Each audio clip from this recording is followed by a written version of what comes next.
Every wreck on the bottom of the lake has a story to tell of people and places, victories and defeats, experiences, memories, dreams, tales of rescue or tragedy. Dixon, Illinois, here's one of your own fighting men of the United States Navy. He's attached to a great fighting carrier. He's speaking to you from somewhere in the Marianas where he was flown especially for a series of broadcasts. His name, Lieutenant J.G. Grant C. Young. Just about where did you live there in Dixon, Grant? Well, I live in the country just outside of Dixon. And how many names call you Grant out here today? No, they call me Jack.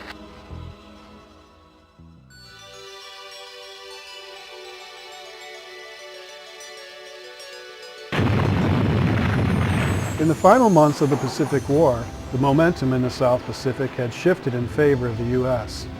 American soldiers and sailors fought and won one battle after another, reclaiming territory from the Japanese forces and pushing the front ever closer to Japan.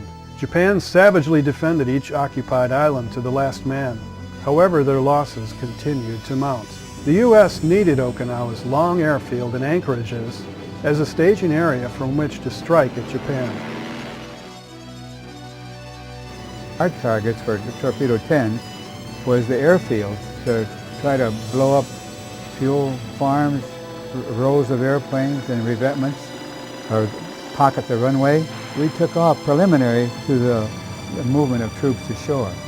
And our fighter pilots made their sweeps ahead of us, and they couldn't catch anything in the air that day, but they caught airplanes sitting on the runway or on the revetments and machine gunned them.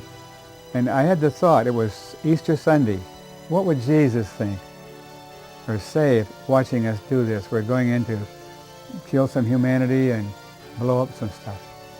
And then I went ahead and spread my bombs across the revetments and the hangar and escaped. We didn't lose any planes, didn't even pick up any bullet holes that day, and returned to our carrier. Then the next day we followed, when the troops began coming ashore, why they had some escort carriers with them, and they had a couple of them had Marine fighter squadrons on board that were providing air cover, combat air patrol over the invasion forces. And we had assigned targets again on the island, looking for weapons caches, concentration of Japanese troops, and so forth. The scale of the invasion of Okinawa rivaled that of D-Day. This final major ground assault against Japan took months to plan. In a desperate attempt to defend Okinawa, Japan sent hundreds of suicide planes in a sustained series of crushing attacks against U.S. ships. One such suicide attack under Japan's Operation Tengo involved 350 kamikazes. U.S. fighter squadrons flew patrols virtually around the clock to intercept the suicide planes. The kamikazes were really pouring down on us. I mean, we'd have a picket destroyer out ahead about 50 miles who would give you the first alarm that they were coming. And they sank 2 or 3 of those destroyers, I think, and damaged a lot of them. They would hit them first. So our combat air patrol would be up and they would fly up to meet them. And they were coming so thick that they decided to put the torpedo bombers and the dive bombers out of harm's way in the hangar deck and just fly our fighters so they could combat all these waves of kamikazes. During the Okinawa invasion, an American submarine patrolling off Japan's coast spotted a task force of Japanese battleships steaming away from the main islands and heading out to sea. At the center of the group was the battleship Yamato, the pride of the Imperial Navy. The 72,000-ton Yamato was the largest battleship at sea in early April of 1945. Her sister ship, the Musashi, had been sunk in a recent battle. The Yamato's 9 powerful 18-inch guns were unmatched by any in the U.S. Navy. They could hurl a 3,200-pound armor-piercing shell at targets more than 25 miles away. The big guns made the Yamato one of the world's most feared ships. It was joined by a cruiser and several destroyers. It was clear to the U.S. command that by their direction the Japanese task force intended to enter the Okinawa conflict. What the Americans did not know, however, was that the Yamato had barely enough fuel to reach Okinawa. It had been dispatched on a grand-scale, one-way suicide mission that desperately sought to destroy all U.S. Navy ships between them and Okinawa. When and if they completed this, their next order was to beach the Yamato and use the ground as a base from which to blast away at the American attackers with her colossal guns. She would also send most of her 3,500-man crew aground to help defend the island. The Yamato and other members of the task force were to pull out all the stops in their attempt at victory and glory, or die trying. Intercepting the Yamato before she reached Okinawa became critical. How critical? Enough to assign 3 task forces, each with 4 aircraft carriers. More than 400 carrier planes were assigned to search out and destroy the Yamato and her escorts. That's about 100 more than the Japanese used to attack Pearl Harbor. One of the torpedo bombers was flown by Lieutenant Jack Young. Boy, it was to the firewall. We all got ready to go because we knew it, and he had tracked them for a while, and they were all headed south and coming up to a pretty high rate of speed. So we knew they were trying to get into the invasion fleet. We knew we could catch them at sea. That's best away from their shore stations where you got a lot of anti-aircraft fire, see, to support them. And we loaded up. Dropping a torpedo from the air by itself was a bit of a self-sacrificing act. To get into firing position, the plane eventually had to level off at low altitude and fly straight at and dangerously close to their target. The heavy torpedo prevented the plane from flying at top speed during attacks. This vulnerability resulted in heavy casualties for American torpedo bombers until experience taught them to attack in unison with dive bombers and fighters. When airborne, the 10th Squadron formed up and headed in the direction where the Japanese fleet had been spotted earlier in the day. They were in the 3rd wave of the attack. Through his window, Lieutenant Young looked down on the bare ocean. The gray clouds racing by under his wing tempted his mind to wander.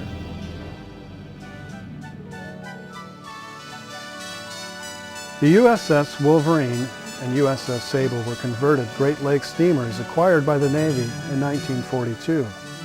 Originally known as the C&B and Greater Buffalo, their superstructures, which formerly housed luxurious living quarters, restaurants, ballrooms, and lounges, were removed. Their hulls were capped, this time with flat-top landing decks that extended far beyond the former hull's bow and stern.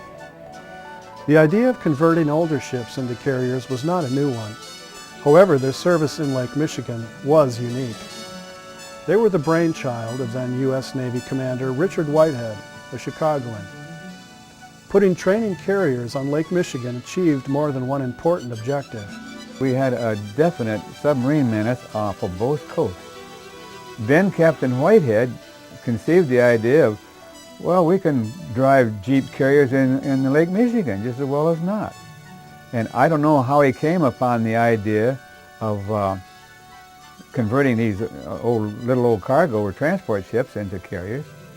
But they did it, and I think in about 3 months' time, they took them into a yard somewhere and welded the gear into them and onto them, and there they went. The Wolverine had 4 coal-fired boilers and compound reciprocating engines. Its 2 side wheels could propel the carrier up to 28 knots. Its deck measured 500 feet by 98 feet, and it had a draft of only 15.5 feet, a fraction of the height of conventional carriers. Most of the crew of 270 did not live in the vessel, so berthing in other facilities were minimal. Since the planes that landed on her decks returned to the mainland the same day, there was no hangar space. The mission of both makeshift carriers was simple: to safely land, refuel, and relaunch hundreds of airplanes each day. Besides naval pilots, the 2 carriers were used also to train new landing signal officers, or LSOs, and other carrier crewmen. The Wolverine was commissioned August 12 of 1942. She was joined a little less than a year later by the Sable, commissioned May 8 of 1943. The Sable, 535 feet long with a beam of 58 feet, was slightly longer and narrower than the Wolverine and a few feet closer to the waterline. Becoming a pilot was something Jack Young had dreamed about since he was a child. The path to achieving his dream had many steps. For starters, Jack the enlisted man had to make the grade as an officer. Next came basic flight training, then simulated carrier landing practices on land. Before assignment as a full-fledged carrier pilot, the final step was Carrier Qualification. It called for 8 successful landings on a real carrier. Ensign Young's first 5 landings went smoothly. It was shortly after he took off from the Wolverine's deck once more, however, that his luck abruptly changed. I went through my checks and they gave me a go, and I took off down the deck and made my clearing turn. And just before I was ready to turn, it got silent. I mean, suddenly there was the bark, bark, stop. And, engine failure. So immediately I go into my emergency routine of checking fuel, the mags on, or it had been running, you know. And I looked over everything, and I changed tanks, and the primer, the fuel pump was already on. We turned our emergency fuel pump on whenever we got into a landing mode. So it was on already. It had been on right along. And it looked like there was fuel pressure. But I was going down, and pretty soon I had to concentrate. I knew it wasn't going to start. I just knew that. And I looked out, and I couldn't see the propeller turning. And I don't know if it was frozen in place. By now I'm watching the water getting ready to land. And I had run out that tail hook. So I brought it down to about 85 and began hauling the stick back, and when I felt the tail hook begin dragging in the water, I snapped it. And that stalled it out completely. It made the tail come down and hit the water a good solid lick, and then rotated it forward, whop. And it just plunged solid, big spray of water come up, and then it bobbed up level, floating level for a minute or two. I undid my harness, my seat belt, and my shoulder harness, and I got up and stood out on the wing, and I got my life raft, this 4-man life raft, came out of a bay right there back of the cockpit, spread it on the wing. I was encouraged. I said, I'm not even going to get my watch wet. And I sat down in the middle of that rubber boat, and yanked the lanyard, and it went, kind of. That was it. There was no CO2 in that bottle. And it kind of crinkled up, and so there I am. And that was about the time I looked back and I saw the crash boat coming. Phenomenal sight. Meanwhile, the engine, the heavy engine of the plane is beginning to tilt it down, and the water's beginning to come up onto the wing, so I stood up. He got almost up to the tail, which is now beginning to, I'm standing on the knife edge of the wing practically, on the trailing edge of the wing, and he stopped it, and it was quiet. The engines were dead. Couldn't hear a thing. Right away, the wind began to drift them away a little bit, and the swell in the lake was running about, I'd say, 2 to 3 feet, and the thing began to turn sideways, sideways in the swell. And this sailor come out, and it was a sheet of ice. The ship was, the crash boat was just a solid ice boat. But they had these hand lines strung around on the bow and around the sides, and this sailor came out. He had a life ring and a rope on it, and he tried to throw it to me. He said, come on, he can't get it started. You got to come to us. We can't get to you. And I said, okay. So I leaped out as far as I could off of the trailing edge of that wing, which is almost vertical by now. And as soon as I hit the water, I kicked off these sheepskin flying boots I was wearing and began swimming full out toward that boat. And it wasn't until I was about halfway there that I realized I couldn't feel my legs anymore. It was just one of those things that went away. I couldn't feel my legs, but I kept swimming. My upper body was still pulling and swimming. So I kept pulling till I got to the side of that boat, got my hands over this boatswain's ladder, they call it, hanging down off of the side of the boat. I locked my hands on that above. It had little wooden steps built into it. I got above one of those wooden steps and locked my hands as tight as I could. And the boat was rocking, and it would rock me down under the water a little bit. And then it would pull me up out of the water a little bit, and it was rocking and rocking. And this sailor looking down from up above the deck said, "Come on, get up out of there, it's cold out here." I couldn't talk to him. I really wanted to talk to him. I wanted to tell him about his parentage, but luckily the chief of the boat was a skilled hand, and he came out with a coil of fresh, warm rope and directed these two men to hold his feet, hold his ankles, while he skinnied down over the side of the boat and caught me with his line and lashed some kind of a tight fitting on me, and then they hoisted me up. I'm inert by this time, really. The only thing I could move was my eyes, and they skated me into the cabin and laid me out and immediately began to peel all my clothes off of me. And I could hear too. I could roll my eyes and I could hear good, you know. And so I'm laying there in my back. They pulled my skivvies, they pulled every stitch of clothes off of me, and I'm laying there stark naked. And I hear this man talking, and I look up and I could see, he's a lieutenant commander, and he's a doctor. I could see his medical fixture on his collar. So, and he's arguing with the chief about his boat handling. And then that's when he said, "Look at that man, Chief. He's going to die, and it's your fault." He pointed right in his face, in the chief's face. And he was trying to get the motor started, see? And then the doctor went to work, and he had his people. They were patting me and rubbing me. They were massaging me, beating me, trying to get the blood to the surface, I guess. And the doctor came to me with a syringe full of something, and I cringed inwardly, but I couldn't cringe really because I was petrified practically. And he stuck me in the shoulder cap with that and shot that stuff into me.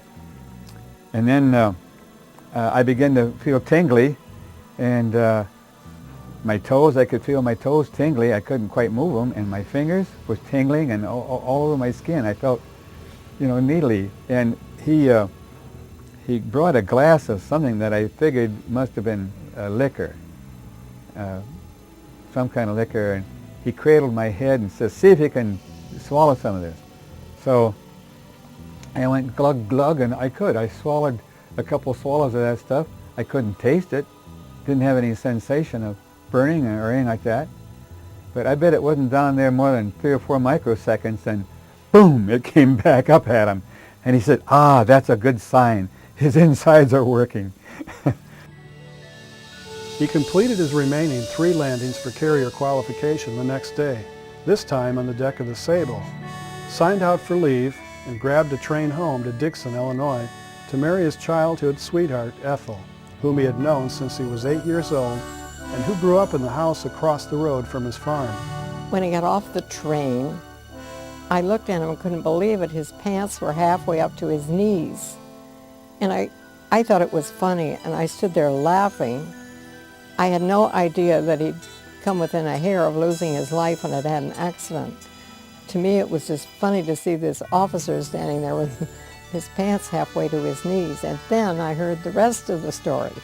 It was that quick drawing on those manifolds that shrunk that pair of pants down. And I walked off, and these were wool worsted trousers, beautiful green uniform trousers, and they must have shrunk up 3 inches in every direction. So luckily I hadn't filled them out this way anyway, but here I am stepping off, and I've got these high water pants. I had left my other uniforms over the weekend at my home there near Dixon.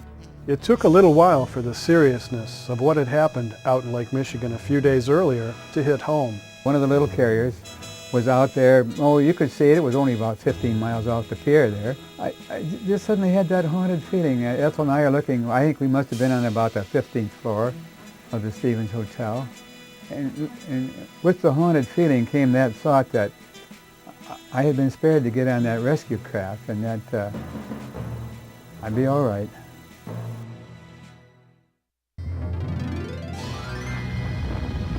All at once, the vacant ocean was cluttered with miles of warships blasting away at the attacking planes. The Japanese ships fought desperately to repel the attack. The sound of propeller engines was now joined by the racket of anti-aircraft bursts, bombs, and rockets. My task group was the third one to strike the fleet. So the other two task groups had already hit it by the time we got there. The weather was deteriorating all the time though. Heavier overcast, rain. Our Air Group Commander Highland was flying a Corsair and directing traffic, you might say. When we arrived approaching the fleet, he went on ahead of us, he and his wingman, and could see that these ships had been damaged by these other forces, see. And the Yamato itself had been hit. They recorded 6 torpedo hits on it already, and a number of 1,000-pound armor-piercing bombs. Several of these 11-inch Tiny Tim rockets, which was a cannon shell in front of a rocket body. Good weapon. The fighters carried those. So as we approached, he had directed us. It looks like it's only making about 5 knots, he said, and it's listing to starboard already pretty good. He said, let's just leave that for the submarine to take over and kill. There was one problem, however. Jack's torpedo had been preset to dive to 22 feet to get below the Yamato's hull armor. And though it was possible to reset the torpedo in flight, the turbulence and wild flying to evade enemy fire prohibited doing this. They attempted, but failed. My 6 planes wound up on the port side of the Yamato, and we split and went this way. We just split around the fleet as we approached it, and the dive bombers were overhead getting ready. And when Commander Highland said, "Go," we started our attack. And there's some gunner on some ship, or more than one, I don't know, but there are these suddenly in front of me. He thought I was going faster than I was, I guess, because the explosion was right at my altitude, but 500 feet ahead of me. And I waited till the second one, and I knew it's come a little closer, and I knew he's on me, so I pulled up momentarily to get out of sight. I ducked into the cloud, and I stayed in the cloud too long. It's when I ducked back out of the cloud, I'm right on top of that destroyer I had my eye on. I'm inside of the destroyer escort ring, and there it is, right in my face. And I thought that I couldn't make a 180-degree turn or a 360-degree circle and come back. The rest of my people, they're going in, so I just went to the water. I floorboarded.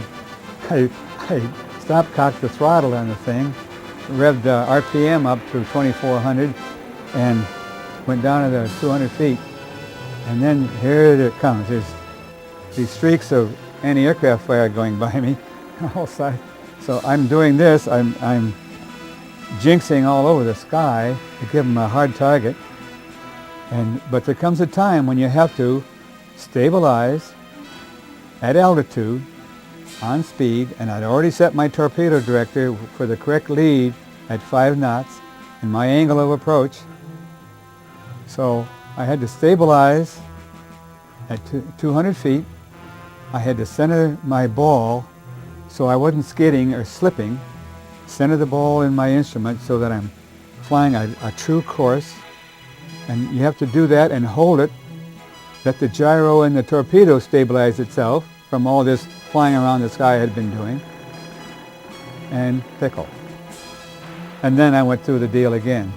When I let go of that torpedo, of course, I felt light as a feather again, and I yanked it around, and the rest of my squadron had retired to the front of the force, but where I was, I had to go to the biggest avenue of escape was to after the Yamato. So I peeled around right over her bow and headed straight aft of it, and I kept jinxing, expecting to get a wing blown off or something. My gunner sitting in the ball turret looking backward could watch it. I couldn't see it. And he said, "It's running true. It's running true.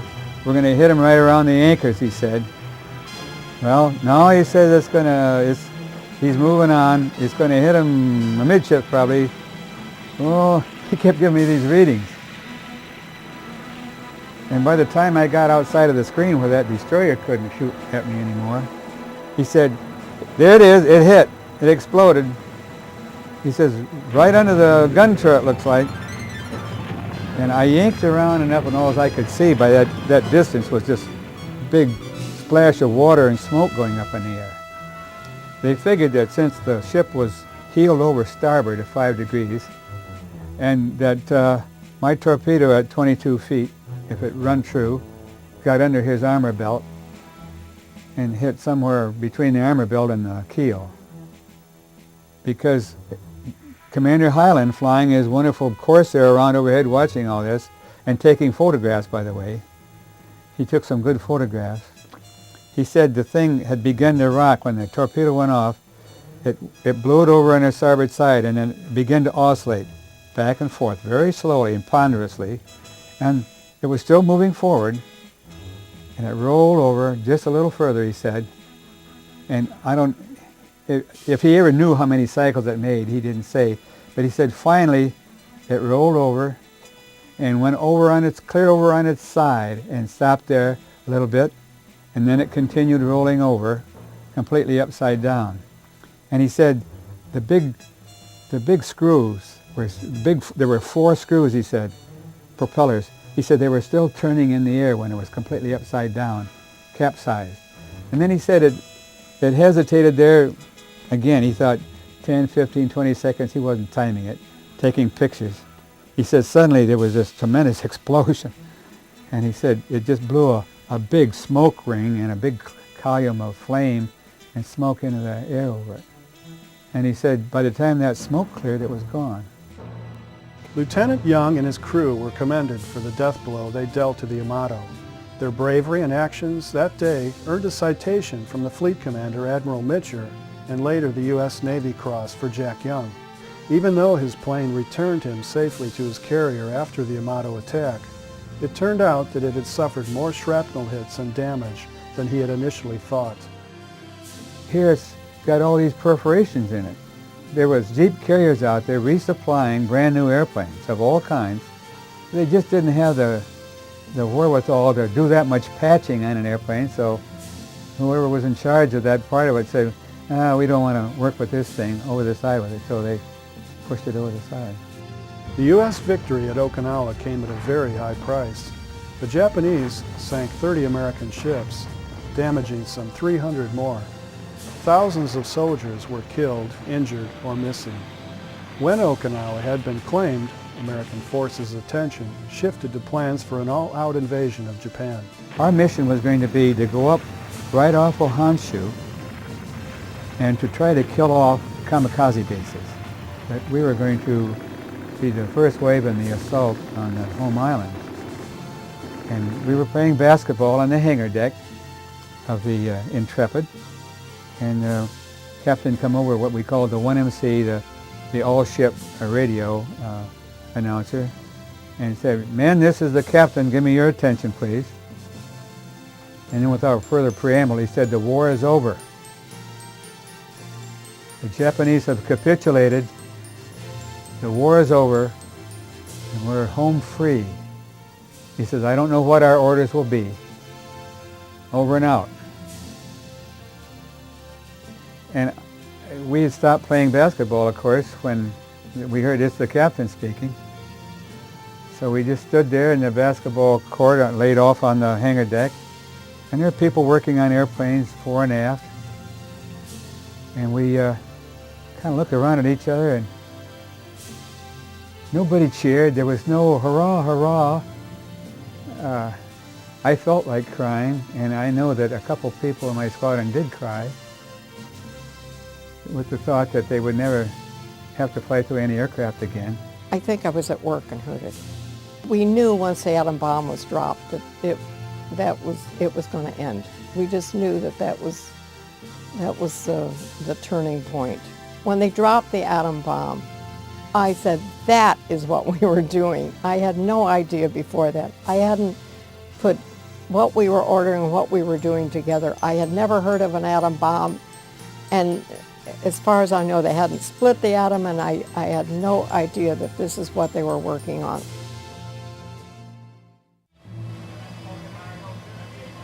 On August 14, 2001, volunteers head out into Lake Michigan aboard the power cruiser Intrigue. In addition to dive gear, they have aboard underwater video equipment. They are heading to the coordinates where a sunken World War II airplane rests on the bottom of the lake. It is a Grumman Avenger, TBF number 06064. In fact, the same plane that Ensign Jack Young struggled in vain to keep airborne when the engine died shortly after takeoff, one frosty day in December of 1943. His lost plane was discovered 51 years later in 1994.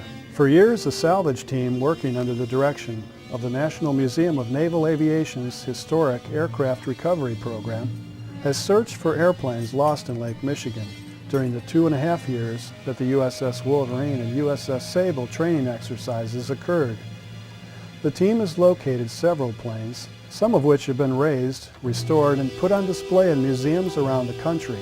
Aboard today also is retired U.S. Navy Captain Jack Young.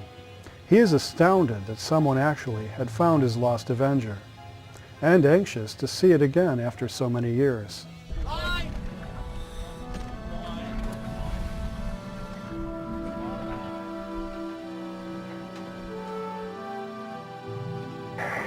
There's a propeller broken off.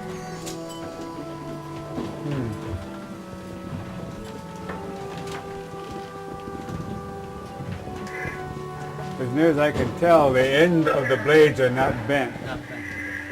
So it was not pulling when it hit the water. Just past the cockpit, and now you're in the second. This was the second cockpit, and this is where the ball turret used to reside that they had removed, and there was just a plexiglass housing over that area. Now you're coming back to the tail of it, and the fin.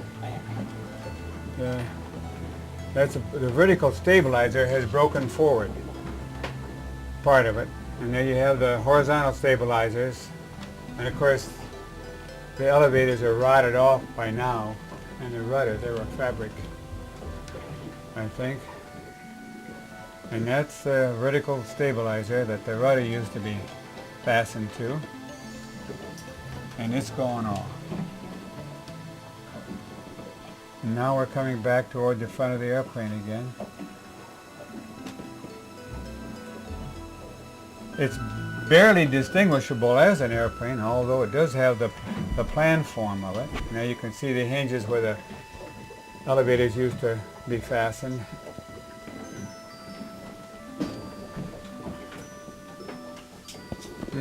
You're seeing the fuselage there. That's the fuselage. That was the hatch to get into on the right side of the fuselage where the radio man and radar compartment was. Now you're coming back up where the ball turret was. It was a 50 caliber machine gun that the ball turret had. You had a gunner to fight off airplanes, shoot at enemy airplanes. I've always wondered about that. I wondered if I'd lost the propeller, and because it wasn't pulling me, that's for sure. And I don't know, it made this kind of growling noise at the beginning, and I've always thought it might have been the reduction gears in the nose cone, but I don't know. I'd tell you, I moved the throttle back and forth and everything. I moved every lever in that airplane trying to get some life built back in it. No luck. You see that encrustation of zebra mussels on it. To look at it in that condition and see that layer of crud on it was disappointing. But then I recall you were swimming around with the lights and the cameras photographing it from various aspects, and slowly you wound your way up to the cockpit area. And just at that time, that young lady that was with us that day asked the question, well, what are your impressions? And all I could tell her was, I'm just glad I'm not sitting in that cockpit. I did not know his name was Grant until he graduated from high school. And I had met him in the 5th grade. And his name, he'd gone to school as Jack. He was on the football team as Jack. And then he graduated from high school, and they gave him this diploma to Grant Young. Who's Grant Young? I'd never heard of his name before that. He didn't do any more than anybody else out there. His whole life, he just, plus, he loved what he was doing. He loved to fly. And he had one thing I'm proud of, he had a wonderful influence on these boys. He was an enlisted man himself before he was an officer. So he had a wonderful rapport with his men. And even, I was on board ship one time, and one of them, he suggested he go to school and all, and he had come back and hunted him up. He was out of the Navy. He had hunted him up to tell him what an influence he'd have on his life. And that meant more to me than some of these medals.